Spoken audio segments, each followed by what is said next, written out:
जहाँ पे I will discuss with you what are the causes of the disintegration of the Soviet Union. Soviet Union के पतन का क्या कारण था?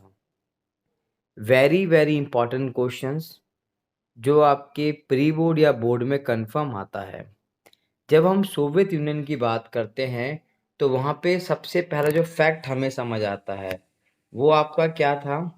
The first important fact was their weakness of the political system. Society में जो पॉलिटिकल सिस्टम था उसके वीक होना एक बड़ा कारण था सोवियत यूनियन के पतन में। It was slow and corrupt administration and bureaucratic in political system। कहा जाता है रूस में जो सिस्टम था ना एडमिनिस्ट्रेशन का, वो कैसा था? कहीं ना कहीं आपका ब्यूरोक्रेटिक था, जो करप्ट होने के साथ साथ आपका स्लो पॉलिटिकल सिस्टम को रिप्रेजेंट करता था।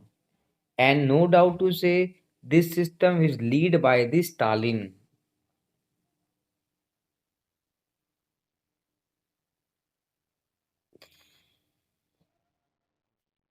The government exercise strict control over the newspaper. ऐसे में क्या हुआ? जब ब्यूरोक्रेसी था, ब्यूरोक्रेट ने क्या करा?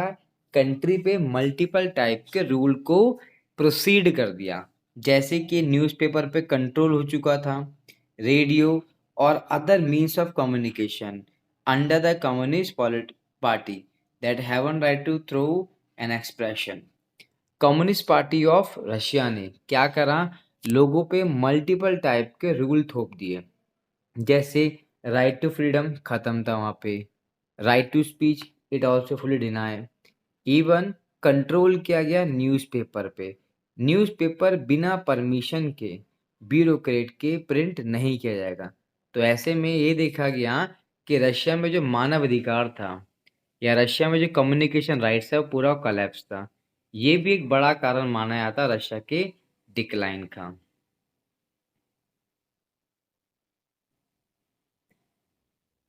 थर्ड पॉइंट आपका, the political system was dominated by the political party to communist and they ruled around 70 years.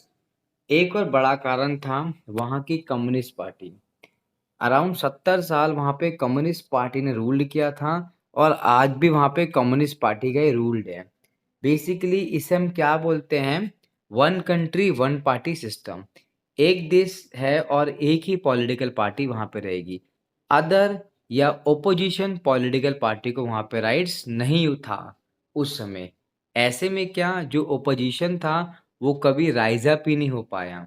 जब ओपोजिशन का राइज अप ही नहीं होगा तो ऐसे में जो रूलिंग पार्टी है वो हमेशा पावर का मिसयूज करती है। इसको भी हम एक बड़ा कारण मानते हैं टू डिक्लाइन और disintegration of the Soviet Union. तो ये जो पूरा पॉइंट्स मैंने आपको लिखवाया they all are consider your political reason. अब आते हैं अर्थव्यवस्था। कहा जाता है इकोनॉमिक ही उसकी गरीबी के स्तर को भी लेके आया था। जो इकोनॉमिक क्राइसिस हुआ था वो उसके पॉलिटिकल कारण से माना जाता है। The most of expenditure has done by Soviet economy in purchasing the weapons। ये टाइम था आपका first world war, second world war और कोल्ड वॉर। इन तीनों टाइम पे हमने देखा गया जितना सोवियत यूनियन कमा रहा था उससे कई गुना वो खर्चा कर रहा था आपके कहाँ पे? To purchasing the weapons. जिससे क्या हुआ? जो लोगों की एक्सपेक्टेशन थी और जो महंगाई आपका बढ़ रहा था उसे सोवियत इकोनॉमी कंट्रोल नहीं कर पाया। नेक्स्ट पॉइंट आपका है द स्टेट कंट्रोल। कहा जाता है रशिया के एग्रीकल्चर और इंडस्ट्री पे पूरा पूरा स्टेट का कंट्रोल था।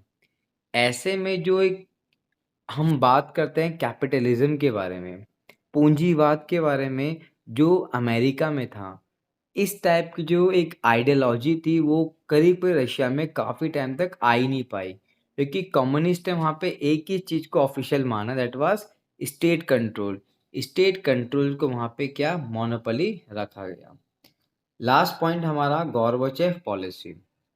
कहा जाता है glasnost and perestroika. which was not accepted by the Communist Party member.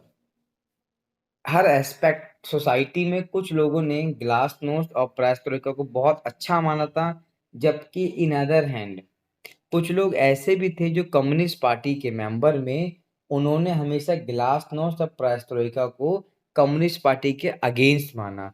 और मैंने आपको बताया था पीछे, कम्युनिस्ट पार्टी के अगेंस्ट का मतलब होता है रशिया के अगेंस्ट।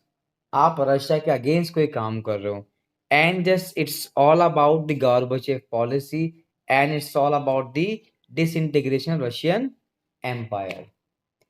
ग्लासनोस्ट और पेरेस्ट्रोइका को रशिया के डिक्लाइन का बड़ा कारण माना गया by the communist party member. ये वो लोग थे जिनका मानना था कि जो गॉर्बाचेव पॉलिसी है वो एक्चुअल में रशिया को राइज अप नहीं, रशिया को डिक्लाइन करने के लिए बनाई गई है।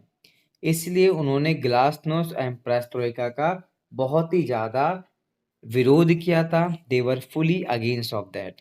अगर आपको ग्लासनोस्ट एंड पेरेस्ट्रोइका नहीं पता है तो वीडियो मैंने लिंक डिस्क्रिप्शन में डाल रखा है, आप लोग देख सकते हैं। And finally they all the war reason, economical reason और पॉलिटिकल रीजन, ये दो रीजन बड़े कारण माने जाते हैं रशिया के डिक्लाइन के। Thank you very much guys, आपने मुझे अपना टाइम दिया। Good bye and take care.